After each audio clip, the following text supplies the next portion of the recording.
hello गफुर मा खबर बोरिया बर' रोङा नालाय जाया बिना बुंनाया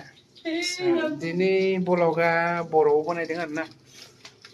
आं नङाबाथ' आं हिन्दीयावसो बानायो दिनै बर' लेंगुवेजाव बानायदों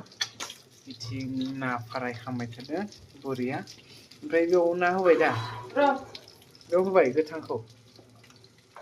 बेलाय थांलाय एफाले আছে মাছ बर' बुं बर' বড়ো নাজানে ইমান দুইটা তিনটা জানো আৰু एरना लानोसै आलु माছ टमाटर झोल नाजों आलुजों ओमफ्राय टमेट' होन এইটো মাছ মাছৰ মাথা नानि खर' আৰু এইফালে ফিছ ना खर' होन जों फ्राय खालामदो ফ্ৰাই কৰি আছো ইমান গৰমত ओमफ्राय नै बुरिया संगासिनो मालाय ইমান গৰমত মাছ ফ্ৰাই কৰি আছো स' दिनैनि ब्लगा एसेयावनो दोनथ'नोसै दे लोगोफोर बारा गोलाव बानायला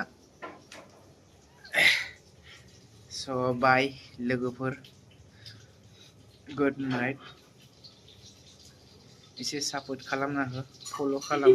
लाइक कमेन्ट शेयार खालामना हो आंनि पेजखौ मानो होनबा ग्र' जायाखै आंनि पेजआ सब डाउन जालांबाय